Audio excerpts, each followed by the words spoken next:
मौजों की रवानी है। आए ऋतुराज तो विसार सब काज, कोई मीठी मीठी धुन गुनगुनाने लगी धरती। हंसा के जलवत जीवन को चेतन काटा बदल गया। बात है दादा।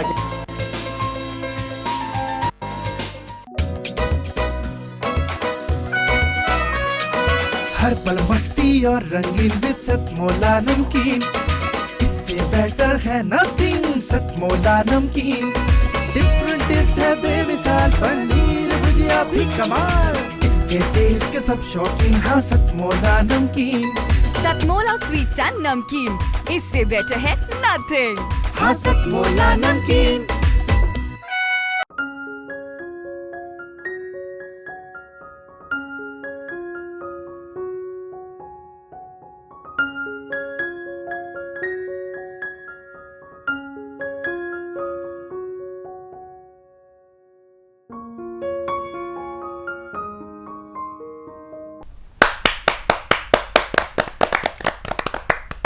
सतमोला कवियों की चौपाल में आप सभी दर्शकों का हार्दिक अभिनंदन है। सतमोला कवियों की चौपाल आपकी अपनी चौपाल। सतमोला कवियों की चौपाल 18 वर्ष से चला आ रहा निरंतर चलता हुआ काव्य अनुष्ठान है, जिसमें आप और हम सब मिलकर के अपनी अपनी आहुति डालते हैं। सतमोला कवियों की चौपाल में आज हमारा परम सौभाग्य है कि आज हमें जिनका आशीर्वाद मिलने जा रहा है वह होते हैं सेवा इंटरनेशनल के कन्वीनर श्री श्याम पांडे जी। श्याम पांडे जी हमारे राष्ट्रीय स्वयंसेवक संघ का विदेश विभाग अनेक वर्षों तक देखते रहे, आज हमारे बीच में हैं। सबसे पहले हम उनका एक संदेश भी हम उनका सुनेंगे। हमारे बीच में श्री नीरज गुप्ता जी बहुत बड़े व्यवसायी हैं और बहुत ही समाज सेवी हैं। आप उनका भी हमें आशीर्वाद मिलने वाला है। मैं आप दोनों महानुभावों का हार्दिक अभिनंदन करता हूं, स्वागत करता हूं। सबसे पहले मैं आमंत्रित करता हूं आज की इस काव्य संगोष्ठी में, सतमोला कवियों की चौपाल में मैं सबसे पहले जिनको मैं आवाज़ देना चाह रहा हूं, देश की वरिष्ठ कवियत्री बहन सुषमा सवेरा। बहन सुषमा सवेरा जी, आप हमारे टीवी कार्यक्रम सतमोला कवियों की चौपाल की सह निर्माता भी होती हैं। सब आप जय सिंह आर्य जी के साथ, जय सिंह आर्य जी इस कार्यक्रम के फाउंडर्स में से हैं। जय सिंह आर्य जी आप भी हमारे सह निर्माता हैं, कार्यक्रम के सहायक निर्माता हैं। सहायक निर्माता दोनों तरफ से एक सहायक निर्माता बैठे हैं, ये स्पेशल एपिसोड बन जाता है। तो मैं सबसे पहले मैं बहन सुषमा सवेरा जी को आमंत्रित करता हूं कि आएँ और राष्ट्र प्रेम से ओत प्रोत रचना का काव्य पाठ करें। सुषमा सवेरा जी, सुषमा सवेरा जी। धन्यवाद प्रवीण भाई, आपका बहुत बहुत आभार। मैं एक गीत आपके सामने रखती हूँ। प्यार का एक पल तुझ संग जी के, मैं तो खुद को हार गई। वाह वाह। प्यार का एक पल तुझ संग जी के, मैं तो खुद को हार गई हूँ। उस पल की खुशियों की खातिर मैं आंसू से भीग गई। बहुत अच्छे, बहुत अच्छे, बहुत अच्छे, बहुत अच्छे। मैं आंसू से भीग गई हूँ। ये मुझको मालूम नहीं था, प्यार से तन मन यूं खिलता है। ये मुझको मालूम नहीं था, प्यार से तन मन यूं खिलता है। रंग बिरंगा जग लगता है, प्यार किसी को जब मिलता है। बहुत अच्छे, बहुत। तुझको पाके खुश हूँ सजना, तुझको पाके खुश हूँ सजना, माना खुद से दूर हुई। बहुत अच्छे, बहुत अच्छे, बहुत अच्छे, बहुत अच्छे। प्यार का एक पल तुझ संग जी के मैं तो खुद को हार गई हूँ। ये भी सुना था प्यार को लेके, प्यार में जीवन गीत छुपा है, किया जो तुझसे तब ये जाना, किया जो तुझसे तब ये जाना, हाँ सच इसमें मीत छिपा है। तुझको पाके खुश हूँ सजना, माना खुद से दूर हुई हूँ, माना खुद से दूर हुई हूँ।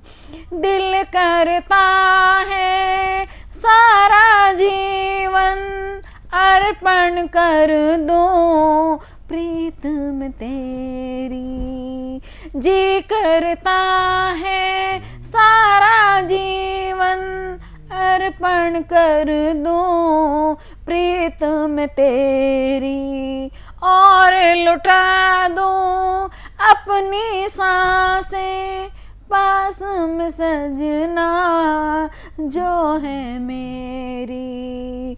कितनी खुश है आज सवेरा, कितनी खुश है आज सवेरा, माना खुद से दूर हुई हूँ। धन्यवाद। बहुत ही सुंदर रचना, सांझ और सवेरा का प्रत्यक्ष बोध कराने वाली ऐसी कवित्री सुषमा सवेरा, जो हमारे कार्यक्रम की सह निर्माता भी होती हैं, सहायक निर्माता भी होती हैं। सतमोला कवियों की चौपाल में अब मैं जिस कवि को आमंत्रित करने जा रहा हूँ, क्योंकि जिस प्रकार से एक गीत एक आपको एक शीतलता प्रदान करते हैं, आपके जीवन में मधुरता प्रदान करते हैं, जो हास्य है, व्यंग है, वह आपके जीवन में विनोद का संचार करता है, विनोदी संचार करता है, विनोद रस का संचार करता है। और सबसे बड़ी बात यह है कि आपके जीवन में से उदासी को भगाती है हंसी, और हंसी को लाने के लिए जो विरले काम करते हैं वो हास्य कवि। हास्य कवि अशोक शर्मा जी को मैं बड़े ही आदर दुलार के साथ आमंत्रित करता हूँ। अशोक शर्मा जी, स्वागत है। मित्रों नमस्कार। अभी आपने शादी का, विदाई का गीत सुना। अच्छा, यूपी में क्या है कि जब शादी का कार्ड आता है या विदाई का कार्ड आता है तो वो ये नहीं कहते शादी का कार्ड आया, वो कहते हैं गुरु दावत आ गई। छूट से ही दावत आ गई। अच्छा, दावतें भी वहाँ अजीब तरीके से होती हैं साहब। जमीन पर बिठाकर भोलुआ सकोरा रख के बड़े प्यार से खाना खिलाया जाता है। और लेकिन जब दिल्ली की दावतें होती है वो बड़ी अजीब होती हैं। एक बार मैं दिल्ली की दावतों में फंस गया और मेरे साथ क्या हुआ वो आप स्वागत जी स्वागत है। आप माने न माने लेकिन हमारे लिए सबसे बड़ी आफत बुफे की दावत। वाह। दिल्ली की, आप माने न माने लेकिन हमारे लिए सबसे बड़ी आफत बुफे की दावत। एक दिन जाना पड़ा बारात में, बीवी बच्चे थे साथ में, सभी के सभी बाहर से शो पीस मगर अंदर से रूखे थे। क्या करें भाई साहब, सुबह से भूखे थे। वाह।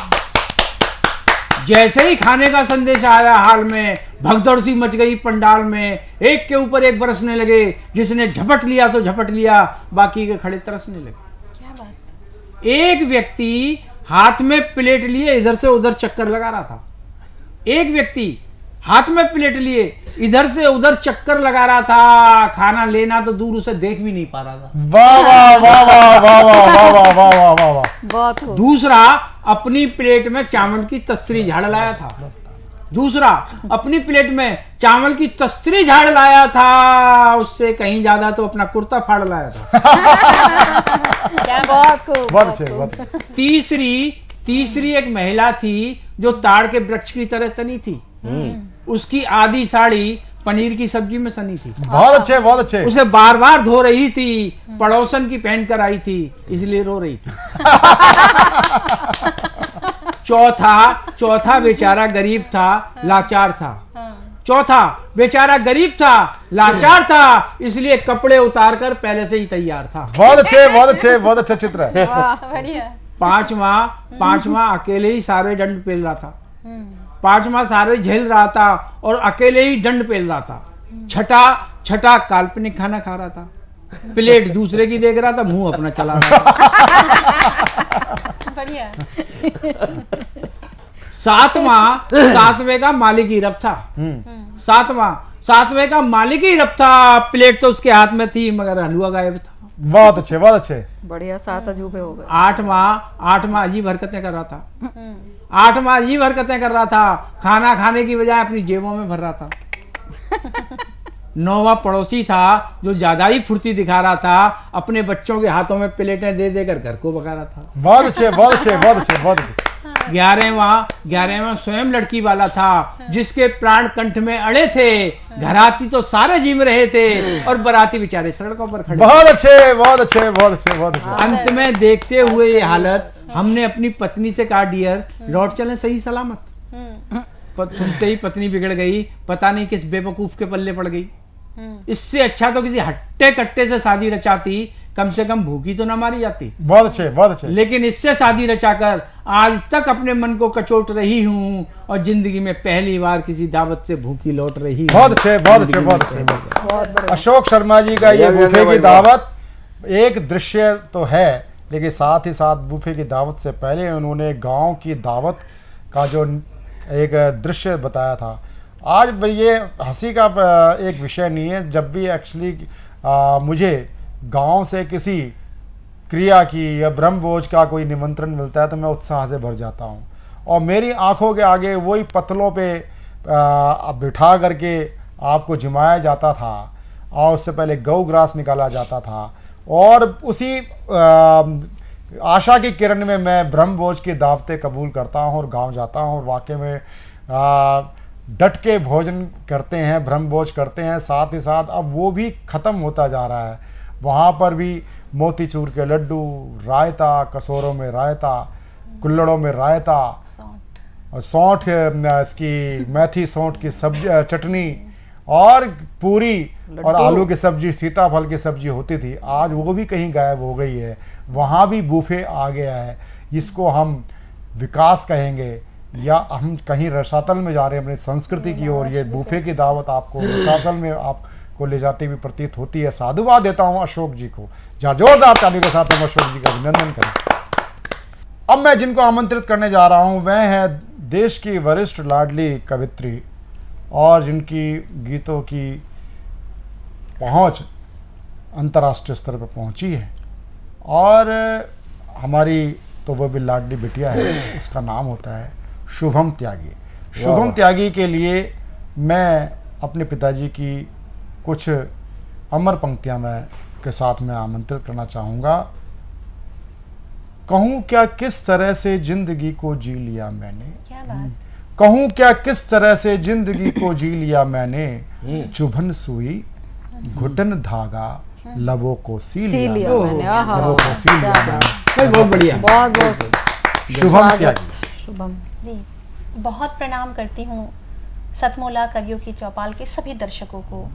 बहुत आभार व्यक्त करती हूँ आदरणीय आर्य जी का कि जिन्होंने इस मंच पर आप सबके बीच मुझे आमंत्रित किया और अपनी मन की बात आप तक पहुँचाने का एक सौभाग्य मुझे प्राप्त हुआ।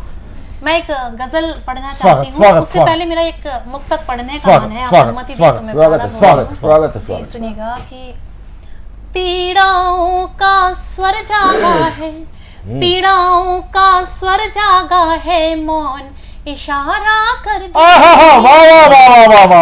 पीड़ाओं का स्वर जागा है, मौन इशारा कर दूंगी। ताकते रहते जितने मुझको, ताकते रहते जितने मुझको, सबको किनारा कर दूंगी। ताकते रहते जितने मुझको, सबको किनारा कर दूंगी। तुमसे मिलना नियति है मेरी, आहा। तुमसे मिलना नियति है मेरी, तुम सागर में हूँ नदिया। आहा। तुमसे मिलना नियति है मेरी, तुम सागर में हूँ नदिया। प्रतीक्षा के इन आंसू से, प्रतीक्षा के इन आंसू से तुझको खारा कर दूंगी। प्रतीक्षा के इन आंसू से तुझको खारा कर दूंगी। और एक गजल मेरा सुनाने का मन है, और ये बड़ी प्रसिद्ध भी हुई कोरोना काल में, तो लाइव भी ये बड़ी चली कि मोहब्बत की लड़ाई है, जो होगा देखा जाएगा। मोहब्बत कर ले, इश्क मोहब्बत प्यार, जो होगा देखा जाएगा। यही प्रेमी लोग अक्सर सोचते हैं। सुनिए, मोहब्बत की लड़ाई है, मोहब्बत की लड़ाई है, जो होगा देखा जाएगा। तबीयत तुझ पे आई है, तबीयत तुझ पे आई है, जो होगा देखा जाएगा। और जी, और इस गजल का एक और शेर की, यहाँ तैयार बैठा है, यहाँ तैयार बैठा है, जो मेरी जान लेने को। यहाँ तैयार बैठा है, जो मेरी जान लेने को। उसी पर चाहे आई है, उसी पर चाहे आई है, जो होगा देखा जाएगा। मोहब्बत की लड़ाई बहुत अच्छे, बहुत अच्छे। जो होगा देखा जाएगा। और एक दो शेर और हैं कि जिन्हें मुंह फेर कर जाने, जिन्हें मुंह फेर कर जाने की आदत है जमाने में, जिन्हें मुंह फेर कर जाने की आदत है जमाने में, उसी से लौ लगाई है, उसी से लौ लगाई है, जो होगा देखा जाएगा। वाह वाह, देखा जाएगा। और इस गजल का एक शेर कुछ स्वाभिमानी शेर है। जी जी, बहुत आभार। एक शेर कुछ यूं हुआ कि मैं क्योंकि शिक्षिका भी हूँ, स्कूल कॉलेजों में कितना भी मना कर लो लड़के लड़कियों को साथ बैठने के लिए, वो बैठते जरूर हैं। ऐसे ही कोरोना काल में भी रहा कि लोगों को रोका गया, टोका गया कि साथ नहीं बैठना है, घूमना नहीं है, तब भी वो बैठे। वो क्या सोचते हैं, तभी एक शेर रखती हूँ, सुनिएगा। जहां महफिल सजाने पर, जहां महफिल सजाने पर सजाएं रोज होती हैं, जहां महफिल सजाने पर सजाएं रोज होती हैं, मगर हमने सजाई है, मगर हमने सजाई है, जो होगा देखा जाएगा। देखा जाएगा। यहाँ गीले हैं मिट्टी के, यहाँ गीले हैं मिट्टी के खिलौने, और बस्ती में यहाँ गीले हैं मिट्टी के खिलौने, और बस्ती में शुभम बरसात आई है, शुभम बरसात आई है, जो होगा देखा जाएगा। मोहब्बत की लड़ाई है, जो होगा देखा जाएगा। बहुत आभार, धन्यवाद, जय हिंद। शुभम ने जो गीत सुनाया और इसमें जो होगा देखा जाएगा, ये तो गीत उनके बहुत ही अंदर के पूरा जो क्या नाम एक अंतस निकाल के रख दिया। लेकिन साथ में इस अंतस के साथ साथ एक बात और आ जाती है, वीर रस के कवियों को कहना चाहूँगा, वो कविताओं में तो पाकिस्तान को उड़ा देते हैं, फिर उसके बाद अगर क्या नाम पीछे से कहीं टिप्पणी आती है कि चलो आओ बॉर्डर पे चलते हैं, तो उनकी घिघी बन जाती है। तो उनका यही भावना चाहिए, अगर वीर रस की कविता करते हो, ओज की कविता करते हो, तो जो होगा देखा जाएगा। बहुत इस प्रकार के ओज के कवियों को मैं बोलना चाहूँगा। वो अपने जो मैंने ऐसे कई ओज के कवि देखे हैं कि मंच पे तो दहाड़ते हैं, लेकिन घर पे जब जाते हैं तो बिल्कुल क्या ना, वो बिल्कुल पिंजरे में बंद चूहे जैसी इनकी स्थिति होती है। ऐसे में वीर रस के ओज के कवियों को प्रणाम करते हुए, और वास्तव में देश का जो एक ओज का प्रखर हस्ताक्षर है। और अब मैं जिनको आमंत्रित करना चाहता हूँ, मैं जिस बात की बात कर रहा था ना, ओज के कवि, वास्तव में ओज मंच पे कुछ और होता है, उनके मंच से उतरने के बाद उनका ओज कहीं और होता है। लेकिन वास्तव में जिनको ओज का स्वर कहते हैं, और ओज का स्वर मैं जयसिंह आर्य जी को इसलिए मैं स्मरण करता हूँ हर समय, हमारे सहायक निर्माता होते हैं कार्यक्रम के। आप मेरे पिताजी आचार्य जगदीश आर्य जी के साथ के कवि हैं, और मेरे पिताजी ओज के कवि भी थे, राष्ट्र कवि थे, और ओज वो गीत के माध्यम से पढ़ते थे। वही एक समकक्ष विशेषता जयसिंह आर्य जी के अंदर है। वह भी ओज गीत के माध्यम से पढ़ते हैं। और मैं चाहूँगा आज का जो देश का वातावरण है, देश के तरुणाई को, एक इनका जयसिंह भाई साहब का एक गीत बड़ा प्रसिद्ध हुआ है कि शहीदों का गली से कुछ शहीद चमन से कौन चला है। तो मैं चमन से कौन चला है, शहीद पर अमर रचना, हुतात्मा पर अमर रचना के लिए मैं आमंत्रित करता हूँ जयसिंह आर्य जी के बाद में हमें सतमोला कवियों की चौपाल के माध्यम से, उसके बाद अपने मन का गीत कोई और पढ़िएगा। और मैं आमंत्रित करता हूँ, खेल रहे हैं फाग जो ना होली के लायक थे। क्या बात है।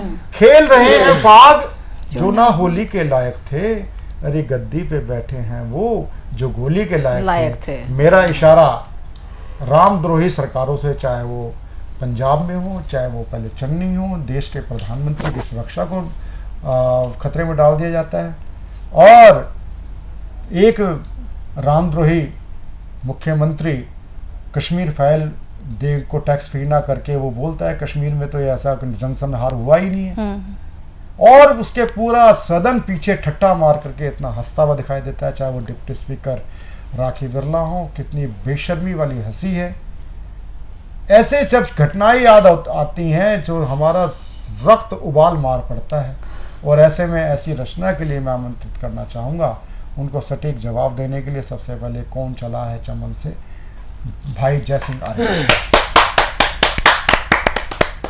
सतमोला कवियों की चौपाल के सभी श्रोताओं को सादर प्रणाम। देश के बलिदानियों के लिए कुछ कहना चाहता हूं। एक दो मुक्तक देखें, उसके बाद गीत पढ़ूंगा मैं। कि आगे बढ़े तुम ही तो जब देश ने पुकारा, आगे बढ़े तुम ही तो जब देश ने पुकारा, हर श्वास को लुटाकर तुमने वतन संवारा, हर एक गीत अपना तुमको किया समर्पित, हर गिज न व्यर्थ होगा बलिदान ये तुम्हारा। बहुत अच्छा।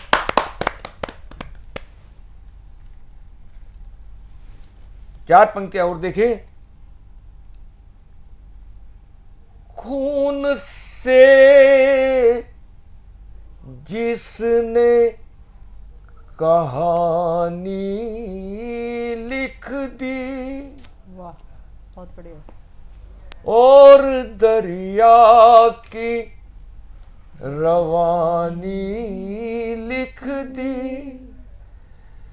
देश क्यों उसको भुला दे जिसने देश के नाम जवानी। बहुत अच्छा, बहुत अच्छा, बहुत अच्छा, बहुत अच्छा। वो गीत सुनाना चाहता हूं। जी स्वागत। जब एक गांव का बेटा हम सब की रक्षा के लिए अपना सर्वस्व लुटाकर तिरंगे में लिपटकर अपने गांव में आता है, तो गांव का वातावरण किस प्रकार का हो जाता है। स्वागत स्वागत।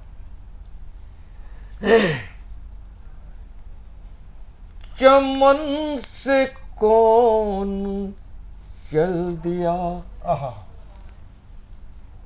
कली कली उदास है कि रो पड़े हैं गांव तो गली गली आहा, क्या बात। रो पड़े हैं गांव तो गली गली उदास है।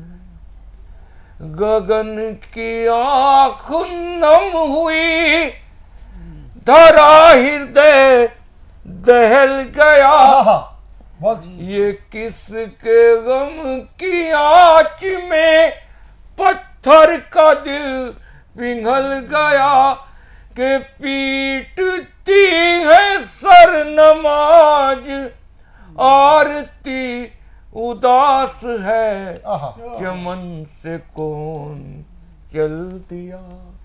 कली कली उदास है कि रो पड़े हैं गांव तो गली गली उदास। कि चला गया है बागबा, सुमन हुए अनाथ है। उजाले सत्य तथ्य के न आज साथ साथ है।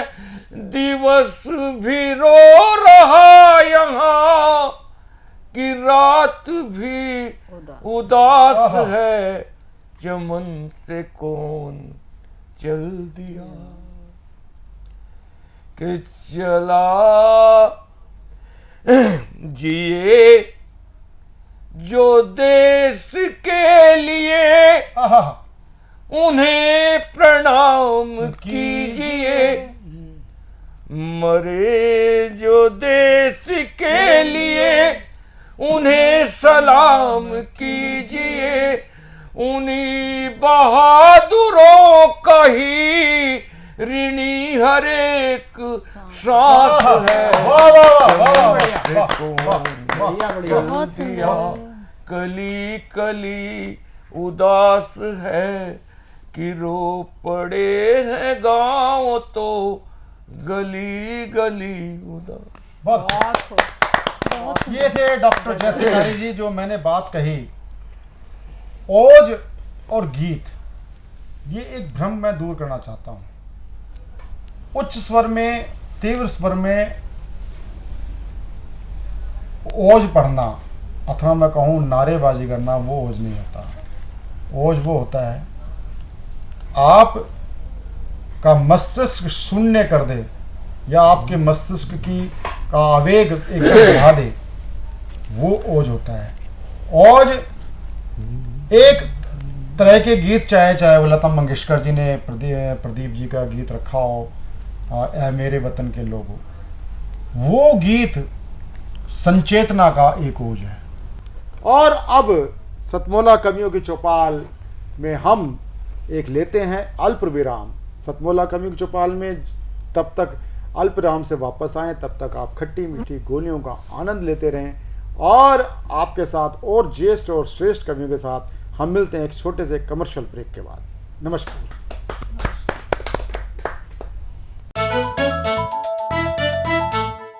जितना जी में आए खाओ, बस खाते ही खाते जाओ। डरने की क्या बात है जब सतमोला साथ है। टेस्ट है इसका सबसे निराला, हर दिल पर जादू कर डाला। स्वाद स्वाद में जमकर खाया, सतमोला ने खूब बचाया। खाने से डरता है क्या? सतमोला।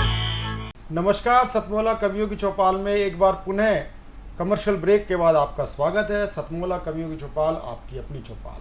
सतमोला कवियों की चौपाल में अब मैं जिन एक उम्दा शायर को मैं आपके सामने प्रस्तुत करने जा रहा हूँ, वह हमारे बहुत ही पुराने हमारे साथ जुड़े हुए शायर हैं और देश के नामचीन शायरों में से जिनका नाम होता है, उनका नाम होता है अरुण साहिबाबादी जी। अरुण साहिबाबादी जी अपनी शायरी में अगर आप इनको सुनेंगे तो आप रस खान की आप इनके अंदर छवि देखेंगे। तो आज ये अरुण साहिबाबादी जी लेके आ रहे हैं बहुत ही बेहतरीन गजल राम मंदिर के ऊपर लेके आ रहे हैं। राम मंदिर पर क्या एक शायर सोचता है। जहाँ जोरदार तालियों के साथ हम स्वागत करें अरुण साहिबाबादी। मित्रों, राम मंदिर पर एक गीत प्रस्तुत कर रहा हूँ, सुनिएगा। और इसमें राम मंदिर हमसे क्या कह रहा है और हमसे क्या अपेक्षा रखता है, ये देखिएगा। कैमरे में सामने कैमरा। जितना बाहर हूँ इतना ही अंदर हूँ मैं, जितना बाहर हूँ इतना ही अंदर हूँ मैं, राम मंदिर हूँ मैं, राम मंदिर हूँ मैं, राम मंदिर हूँ मैं, राम मंदिर हूँ मैं। इसका ना और है ना कोई छोर है, बढ़ते जाओ अभी और है, इसका ना और है ना कोई छोर है, बढ़ते जाओ अभी और है, आस्थाओं का कोई समंदर हूँ मैं, राम मंदिर हूँ मैं, राम मंदिर हूँ मैं। अपने हाथों से इसने बनाया मुझे, अपनी मेहनत से उसने सजाया मुझे, अपने हाथों से इसने बनाया मुझे, अपनी मेहनत से उसने सजाया मुझे, इस वजह से ही तो इतना सुंदर हूँ मैं, राम मंदिर हूँ मैं, राम मंदिर हूँ मैं।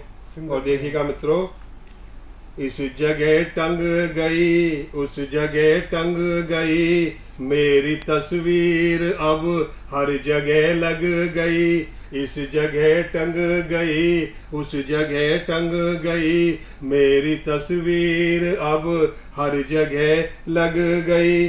कल अकेला था पर आज लश्कर हूँ मैं, राम मंदिर हूँ मैं, राम मंदिर हूँ मैं, राम मंदिर हूँ।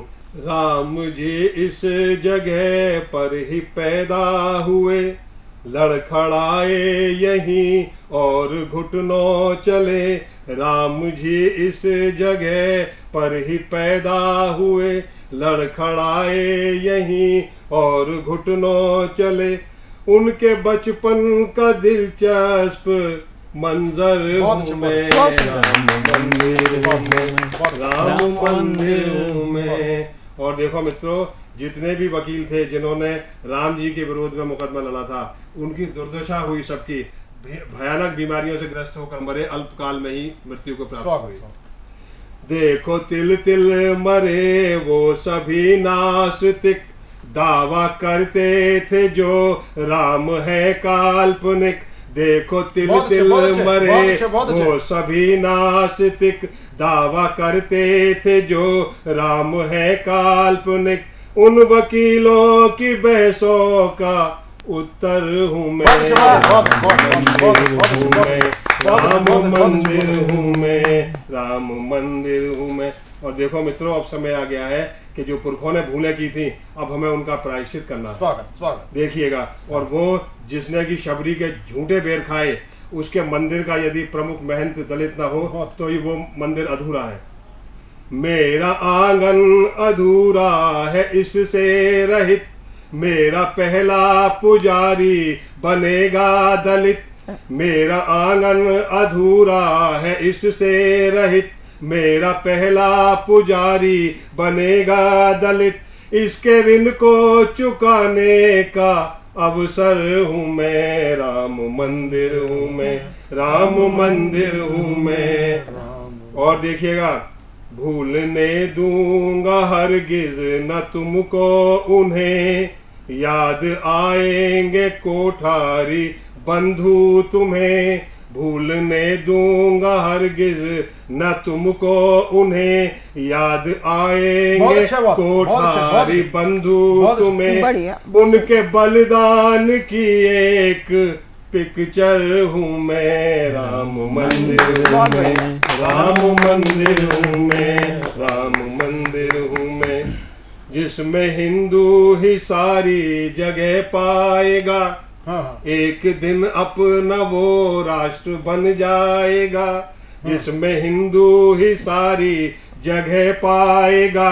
एक दिन अपना वो राष्ट्र बन जाएगा, उसके आधार का पहला पत्थर हूँ मैं, मंदिर हूँ मैं, राम मंदिर हूँ मैं, राम मंदिर हूँ मैं।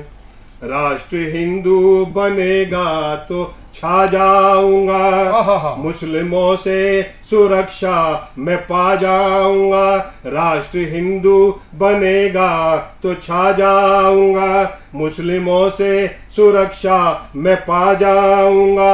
वरना कुछ साल में फिर से खंडर हूँ मैं, राम मंदिर हूँ मैं, राम मंदिर हूँ। बहुत अच्छे अरुण साहिबाबादी जी ने बहुत शानदार एक प्रभु श्री राम के भव्य मंदिर पर जो रचना पाठ किया, उसके साथ जो उनके भाव निहित थे वो ये सीधा सीधा कहते हैं। अभी आपने देखा, अभी कल ही देश की राजधानी जहांगीरपुरी में आलमबाग के पास जिस प्रकार से हनुमान जन्मोत्सव पर पथराव किया गया, ये मानसिकता केवल एक जगह की नहीं पूरे देश की, और ये खासकर उस जगह भी देखिए ये ऐसी पथराव की और हिंसा की घटनाएं वहीं क्यों हो रही हैं जहां पर राम भक्तों की सरकार नहीं है, जहां पर क्या नाम वेटिकन की सरकार है, जहां पर क्या नाम बादशाही अकबर की अकबरुद्दीन की सरकार है, वहां पर ही इस प्रकार की घटनाएं हो रही हैं। तो इसके लिए चिंतन करना पड़ेगा कि हमारे जन्मोत्सव, प्रभु श्री राम के जन्मोत्सव हो, चाहे रामनवमी का जन्मोत्सव हो, चाहे हनुमान जन्मोत्सव हो, इस पे पथराव की घटना सिद्ध करती हैं कि इनको देश को एक बुलडोजर बाबा हर प्रदेश में चाहिए। तो बड़ा जोरदार ताली के साथ हम उनका स्वागत कर रहे हैं अरुण साहिबाबादी जी का। अरुण साहिबाबादी जी के बाद अब मैं जिन एक कवित्री, वरिष्ठ कवित्री हमारे बीच में है, उन कवित्री का नाम होता है उमा गिडलियाल। उमा गिडलियाल जी आज हमारे बीच में श्रीनगर से हमारे बीच में पधारी हैं, उत्तराखंड श्रीनगर से। बहुत ही आपका हार्दिक स्वागत है। आपके लिए मैं दो पंक्तियां निवेदित करना चाहूँगा। दो पंक्तियों के साथ आपको मैं आमंत्रित करना चाहूँगा। कहूँ क्या किस तरह से जिंदगी को जी लिया मैंने, कहूँ क्या किस तरह से जिंदगी को जी लिया मैंने, चुभन सुई घुटन धागा लबों को सी लिया मैंने, लबों को सी लिया मैंने, लबों को सी लिया मैंने। उमा गिडलियाल जी। विद्वज्जनों, जीवन को अभिनय का मंच कहा गया है और यहाँ हम आते हैं अपने अपने हिस्से का अभिनय करके और फिर हमें जाना होता है। अनवरत प्रभाव जो है इस रंगमंच का चलता रहता है।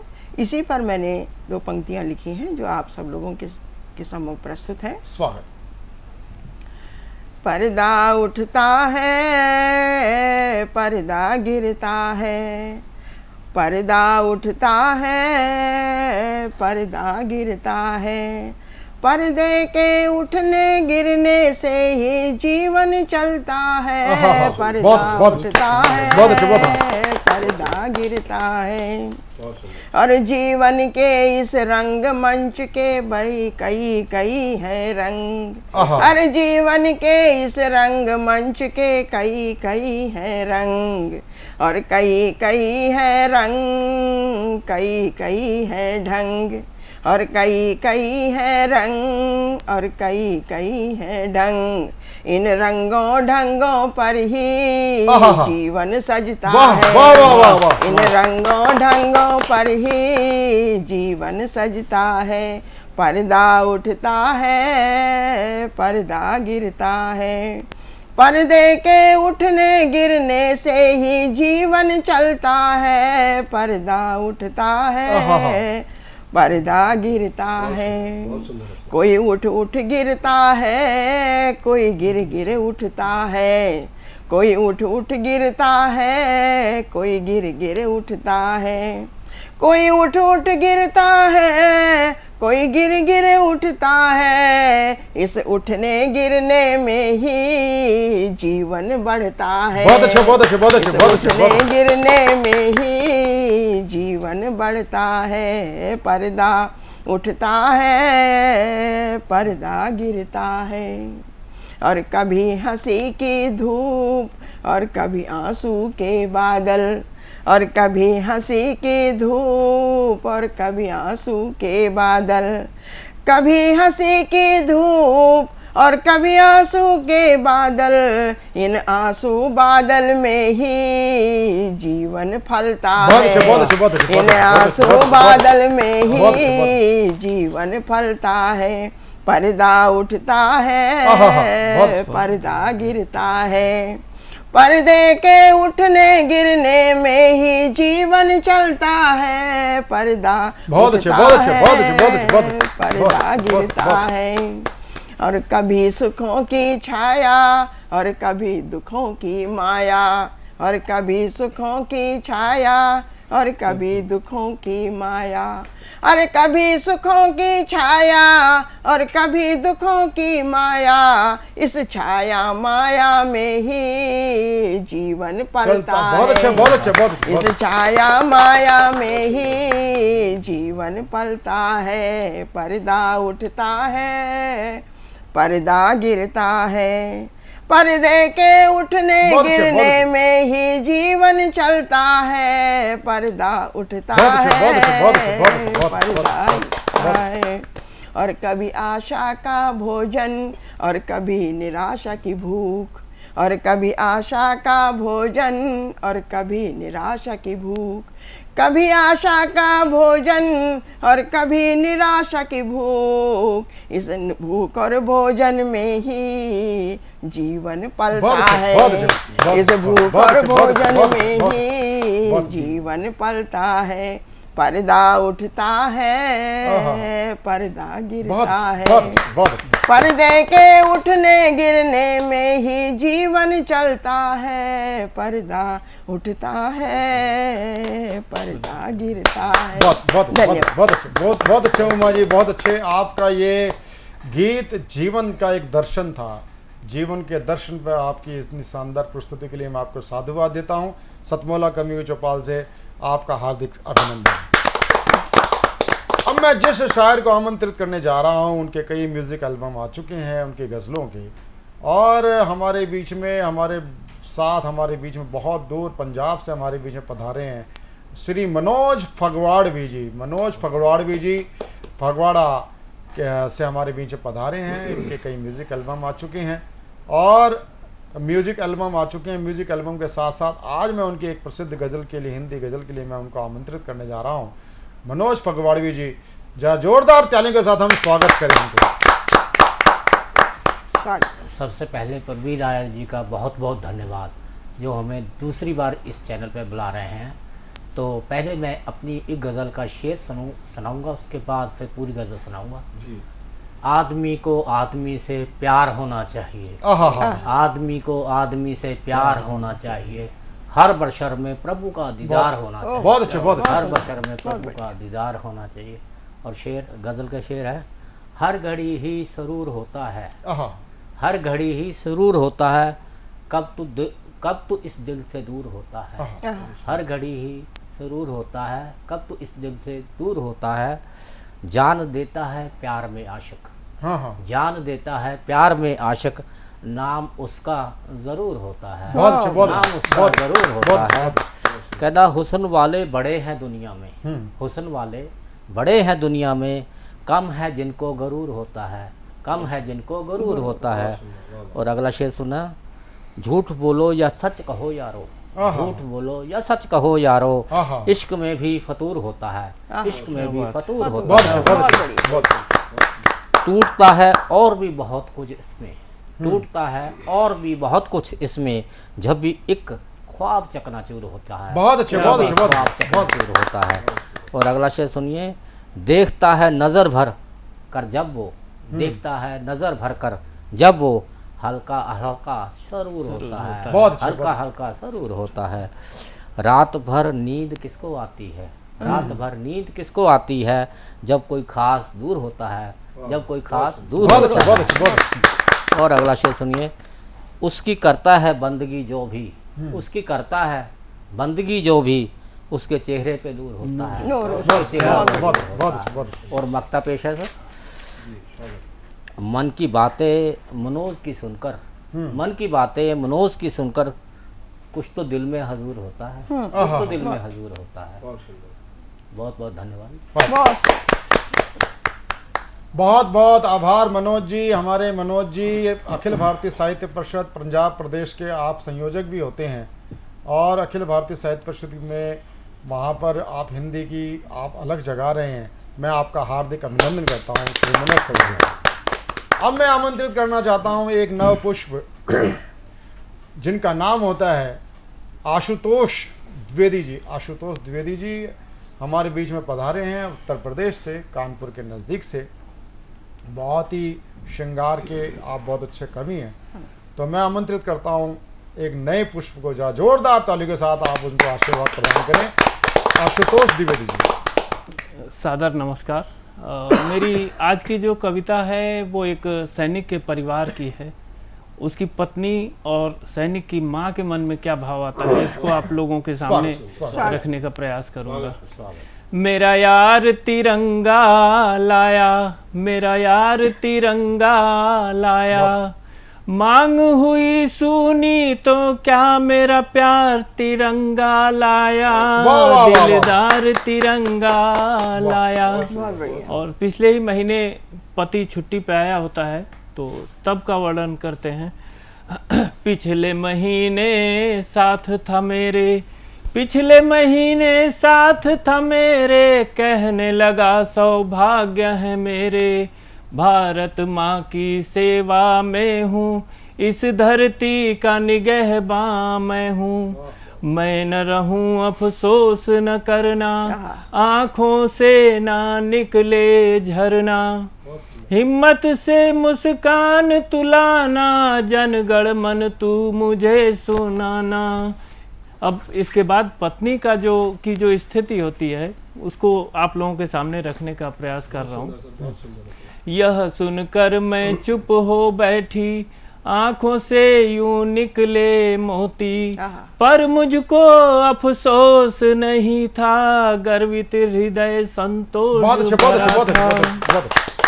मैंने उसका माथा चूमा, प्यार हो गया मेरा दूना, तब के गए तुम अब आए हो, वादा पूरा कर आए हो।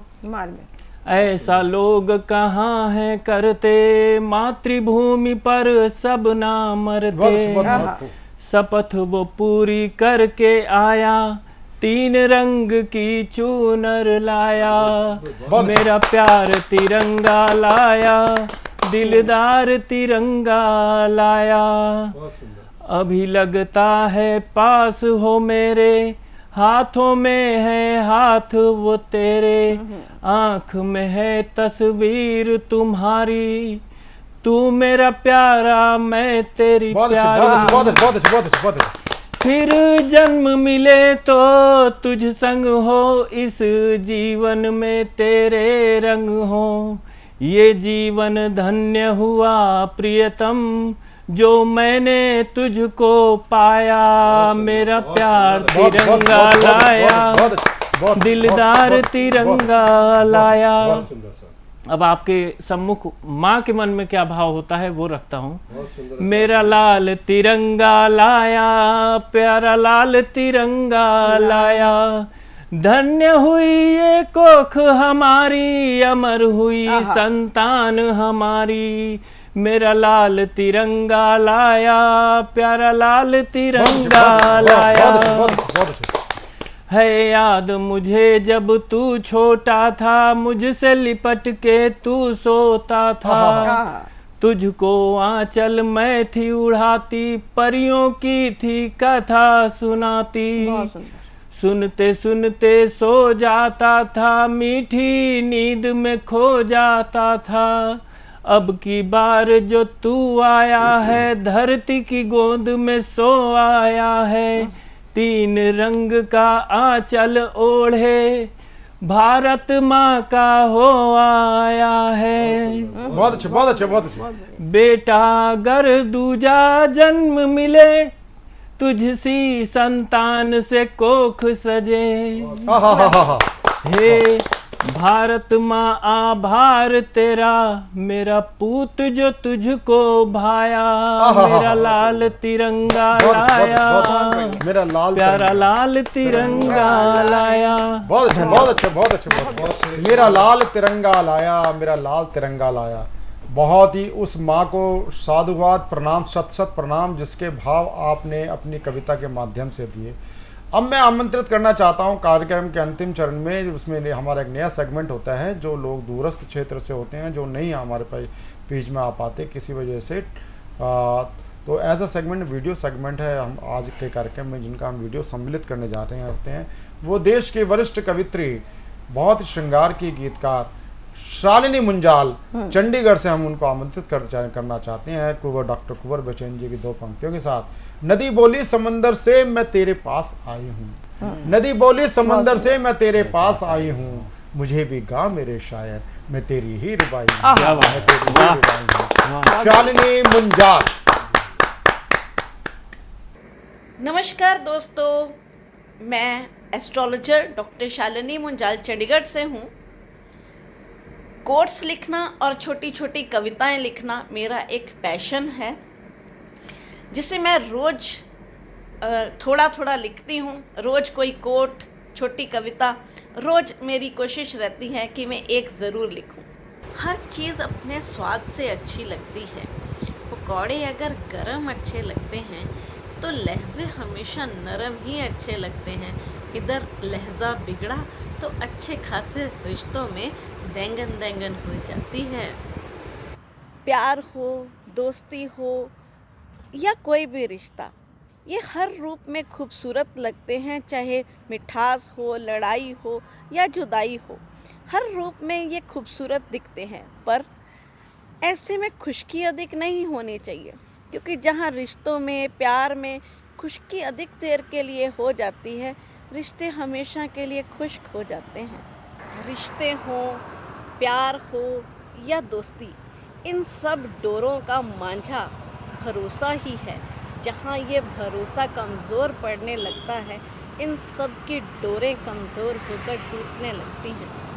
बात बड़ी छोटी सी है, पर एक छोटी सी पते की बात बताती हूँ मैं।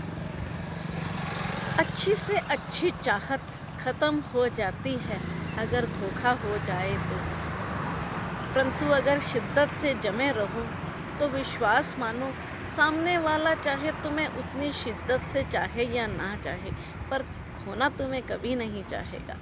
अपना अपना तरीका है ज़िंदगी जीने का। कोई तुम्हारी एक गलती का इंतज़ार कर रहा होता है तुम्हें छोड़ने के लिए, और कोई निभाने के लिए अपनी आखिरी सांसों का। ज़िंदगी में कभी किसी से प्यार करो या हाथ थामो तो उससे अपना 100% देना चाहिए, ताकि ज़िंदगी में पहले तो वो कभी तुम्हारा हाथ छोड़ने की सोचे ही नहीं। अगर कभी सोचे भी किसी और का हाथ थामने, तो उसे घाटे का सौदा लगना चाहिए। अपने से अधिक प्यार, अपने से अधिक अहमियत या अपने से अधिक सम्मान तुम कभी भी किसी को दे दोगे तो यकीन मानो दोस्तों, वही तुम्हारी इज्जत की एक दिन धज्जियाँ उड़ा देगा। आँखों की कमज़ोरी सिर्फ नज़रें या रोशनी नहीं होती, वो लोग भी होते हैं जिन्हें देखकर ये खुश हो जाती हैं और मुस्कुरा उठती हैं। बहुत ही शानदार शालिनी मुंजाल जी ने अपनी कविता पाठ किया। आपको शालिनी जी बहुत बहुत आपका आभार, आपने हमारे कार्यक्रम में शामिल हुई। सतमौला कवियों की चौपाल में आप अभी तक देख रहे थे देश के वरिष्ठ और ज्येष्ठ कवियों के साथ नए पुष्पों को। और आपको ये हमारा सतमौला कवियों की चौपाल कैसा लगता है, आप हमें अपनी राय टीवी स्क्रीन पर चल रहे नंबर 9711182183 9711182183 पर आप हमने अपनी राय दे सकते हैं। यदि आप हमारे सतमौला कवियों की चौपाल में निरंतर 5 साल तक आजीवन सदस्य के रूप में आप काव्य पाठ करना चाहते हैं, तो आप हमसे भी इसी नंबर पे 9711182183 पर आप हमसे कांटेक्ट कर सकते हैं। आपको बताते हुए बेहद खुशी हो रही है कि हमारे साधना नेटवर्क के सभी वेब पोर्टल्स पर हमारा एक कार्यक्रम तो जाता ही है, साथ ही साथ साधना टीवी पर अनशेड्यूल्ड टेलीकास्ट के साथ साथ देवम चैनल पर रात को प्रत्येक रात्रि 10:30 बजे ये प्रसारित होता है देवन चैनल, साधना टीवी का ही समूह का एक प्रसिद्ध चैनल है। आप देखते रहें सतमोला कवियों की चौपाल, अपनी राय हमें भेजते रहें, आप हमसे जुड़ें और अगले रविवार फिर मिलेंगे नए और ज्येष्ठ और श्रेष्ठ और नव पुष्पों के साथ। सतमोला कवियों की चौपाल में नया गुलदस्ता सजाएंगे। सतमोला कवियों की चौपाल में आपके साथ मिलते हैं अगले रविवार। नमस्कार। सतमोला कवि चौपाल में आज उपस्थित सभी को मैं अभिवादन करता हूं और स्वागत करता हूं कि 18 वर्षों से निरंतर यह कार्यक्रम चल रहा है और इसमें 10,000 से अधिक नव कवि नव प्रतिभा के साथ यहाँ उपस्थित हुए हैं। उसमें से बहुत सारे कवि अभी प्रतिष्ठित कवि भी बन गए हैं। बहुत अच्छी बात। तो मैं आप सबका अभिनंदन करता हूँ कि आप इससे जुड़िए और इसे आगे बढ़ाइए। नए नए कवि और नई प्रतिभा लेकर इस कार्यक्रम में युवा बड़ी मात्रा में आए, ऐसा मेरी हार्दिक इच्छा है। मेरा परिचय जैसे किया गया, सेवा इंटरनेशनल का काम मैं करता हूं और कल ही अपने सारे हिंदू समाज के लिए, भारतीय समाज के लिए नहीं, विश्व के लिए एक आदर्श सेवक का जयंती उत्सव हमने मनाया। वह है हनुमान। बिल्कुल, बहुत अच्छे। बिल्कुल। अंजनी पुत्र हनुमान ने खुद का जीवन पूरा राम सेवा में, समाज सेवा में, धर्म सेवा में, राष्ट्र सेवा में समर्पित कर दिया। उनका अहम इसमें कहीं दूर दूर तक नहीं था। तो स्वयं सेवकत्व का जो आदर्श माना जाएगा वो हनुमान को माना जाएगा। बिल्कुल, तो उनके इस जयंती पर मैं आपको सबको हार्दिक अभिनंदन करता हूं। और सेवा इंटरनेशनल, जैसे हनुमान जी की बात हुई है, सेवा इंटरनेशनल भारत में तो काम करता है, लेकिन भारत के बाहर भी जो भारतीय समाज है, भारतवंशी समाज है, जिसको इंडियन डायस्पोरा कहा जाता है, उनके साथ हम काम करते हैं। 26 से अधिक देशों में काम करते हैं। और अभी अभी हम सब एक युद्ध के बीच में से गुजर रहे हैं। रशिया ने यूक्रेन पर जो आक्रमण किया है, उसमें यूक्रेन में भारत के 20,000-22,000 से अधिक विद्यार्थी पढ़ रहे हैं और उसमें से करीब 20,000 से अधिक विद्यार्थी वापस आए हैं। उसमें से 4,000 भारतीय विद्यार्थियों को वापस घर तक पहुंचाने में सेवा इंटरनेशनल के वॉलेंटियर्स ने यूक्रेन में और जहां जहां कैंप्स लगे हुए हैं ऐसे 4 देशों में, यूरोप के पोलैंड, रोमानिया, हंगेरी और मोल्डोवा, इस 4 देशों में कैंप्स लगाए हैं। उसके माध्यम से ये 4,000 विद्यार्थी घर तक पहुंचे और उसी के साथ 1,000 गैर भारतीय जो अफ्रीकन देशों के विद्यार्थी थे वहाँ पर, ऐसे 1,000 से अधिक। कारण नाइजीरिया के कीव में उपस्थित जो एम्बेसडर है, उन्होंने सेवा इंटरनेशनल के कार्यकर्ताओं को विनंती की कि हमारे देशों के भी विद्यार्थी जो फंसे हुए हैं, खार्किव में थे, कीव में थे, अन्य थे, सबको आप मदद कीजिए ताकि वो घर सुखरूप पहुंच सके। तो उनको मदद की गई है, वो वापस पहुंचे हैं और इसका सब जगह अच्छा संदेश गया हुआ है।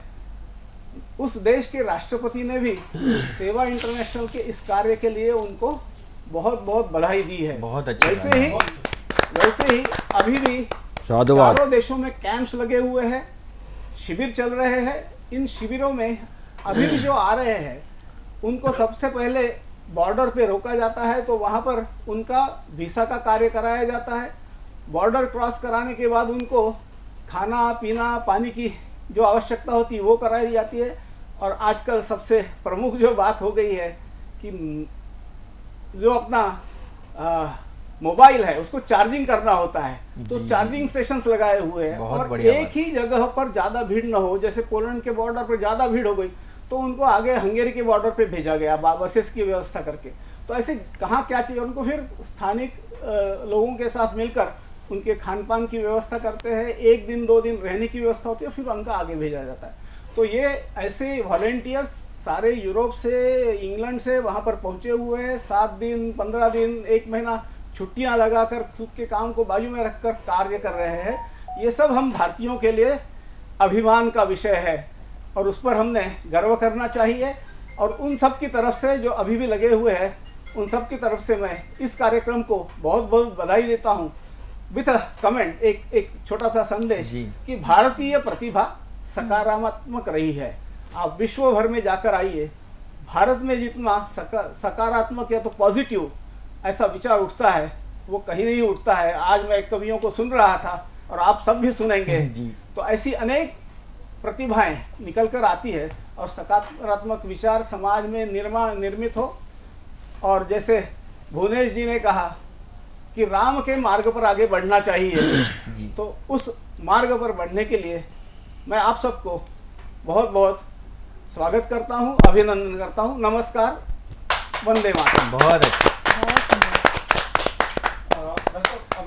मेरे दाहिनी ओर बैठे हैं नीरज गुप्ता जी, जिनका परिचय यदि देने लगूं तो शायद एक बहुत लंबा परिचय हो जाएगा, एक पूरा एपिसोड चला जाएगा। बहुत छोटे में, बहुत संक्षिप्त में उनका परिचय देता हूं। स्पीडवेल ग्रुप जो देश का एक अग्रणी ग्रुप माना जाता है, व्यापार जगत में जिसने एक बड़ा नाम हासिल किया है पूरे देश में, जो जाना जाता है, आज उसके मैनेजिंग डायरेक्टर है आप नीरज गुप्ता जी। और सबसे बड़ी बात हम सब लोगों के लिए हर्ष का विषय, बहुत सारे क्षेत्रों से जुड़े हुए हैं, चाहे आप उसको फिल्म इंडस्ट्री से ले ले, बहुत सारी फिल्म इंडस्ट्री में इन्होंने बहुत सारी फिल्में बनाई। अभी एक इनकी बड़ी बहुत ही प्रसिद्ध फिल्म जो मैंने स्वयं उसको देखा, बहुत सारे उसके एपिसोडों को हिस्से में टुकड़ों में इसको जो मैंने अभी देखा इनके मोबाइल पर, जग्गू की लालटेन एक नई फिल्म आने वाली है जिसमें आप इसमें एक भूमिका में भी, महत्वपूर्ण भूमिका में भी हैं। ऐसी बहुत सारी फिल्मों के बनाने वाले, और इन सबसे अधिक खास बात जो है, जन सेवा से जुड़ा हुआ एक ऐसा व्यक्तित्व, समाज सेवा से जुड़ा हुआ एक ऐसा व्यक्तित्व जिसने दिल्ली के अंदर एक ऐसी आदर्श छाप छोड़ी समाज सेवा में।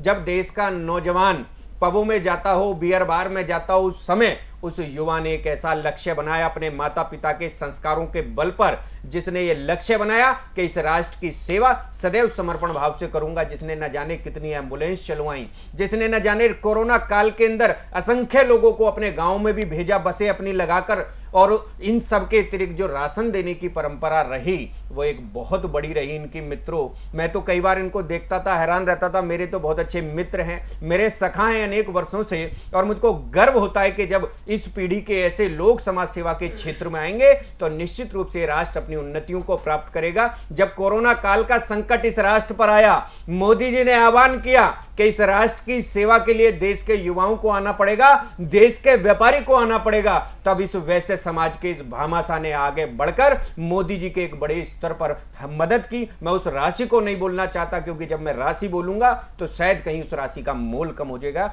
बस इतना आप इशारों में समझ ले, एक देश में कितना बड़ा जिगरा चाहिए उस राशि को देने के लिए, मगर इस व्यक्तित्व ने उस राशि को दिया और प्रधानमंत्री राहत कोष से देश की सेवा की। मैं ऐसे बड़े नाम के लिए चाहता हूं कि उसको आमंत्रित करूं, और उनके कुछ शब्द यदि हमको सुनने को मिलेंगे तो निश्चित रूप से समकक्ष पीढ़ी का, मेरी समकक्ष पीढ़ी का युवा उनसे प्रेरणा पाएगा, प्रेरित होगा। मैं नीरज गुप्ता जी को आवाज देता हूं, आपकी जोरदार तालियां मिले नीरज गुप्ता जी। धन्यवाद। सबसे पहले तो मैं सतमोला कवियों की चौपाल में मुझे आमंत्रित करने के लिए हमारे बड़े भाई प्रवीण आर्या जी का बहुत बहुत आभार व्यक्त करता हूं। साथ ही भाई भुवनेश सिंगल जी, इन्होंने मुझे इस कार्यक्रम में आमंत्रित किया, इनका भी मैं बहुत बहुत आभार व्यक्त करता हूं। साथ में सतमोला कंपनी को मैं बहुत बहुत शुभकामनाएं देता हूं, जो इतना बेहतरीन एक कवियों का कार्यक्रम ये इन्होंने बनाया है, इसको ऑर्गेनाइज़ किया। बहुत बहुत सभी को बहुत बहुत आभार और बहुत बहुत शुभकामनाएं। नमस्कार दोस्तों, मैं अनिल मित्तल, चेयरमैन सतमोला ग्रुप। मैं जैसे आप सब लोग जानते हैं कि 2004 के अंदर मैंने सतमोला कवियों की चौपाल आरंभ करा प्रवीण आर्य जी के साथ मिलके। तो हमारा उद्देश्य दोस्तों यही था कि जो आज ये काव्य पाठ है, जो ये बुद्धिजीवी वर्ग जो ये सुंदर काव्य पाठ हम लोग करते हैं, तो वो धीरे धीरे आज के ज़माने में लुप्त ना होता जाए। जो आज मॉडर्नाइजेशन चल रहा है, जितना टीवी पे हम और भी चीज़ें बढ़ती जा रही हैं, तो ये ना हो कि हमारी पुरानी जो ये एक संस्कार थे, पुरानी सभ्यता थी, कविता पाठ था, वो धीरे धीरे ये लुप्त होता जा रहा था। तो इसीलिए हम दोनों ने मिलकर 2004 के अंदर सतमोला की कवियों की चौपाल आरंभ करी, जिसके अंदर हम ऐसा प्लेटफॉर्म देते रहे हैं जिसके अंदर नए से नए कवि, जो भी कवि काव्य पाठ उसमें करना चाहे उसका स्वागत करते हैं हम लोग, उन्हें मौका देते हैं नए नए कवियों को। और आप लोगों से यही निवेदन है कि जो भी चाहे आप पहली बार काव्य पाठ करते हैं तो आप सतमोला कवियों की चौपाल के प्लेटफॉर्म पर आएँ, आप लोगों का स्वागत है। उसके अंदर आप अपनी मौलिक कविताओं को सुनाएं, उनके अंदर जो भी कमी होगी तो हमारे पुराने जो एक्सपीरियंस कवि हैं वो उनको सुधारेंगे और आपको और इम्प्रूव करने की कोशिश करेंगे। आपसे निवेदन है कि सतमोला कवियों की चौपाल में आएँ और अपना काव्य पाठ करें। सीएम साहब, हमारे 30 विधायक अपोजिशन पार्टी में चले गए, अब आप सीएम नहीं रहे।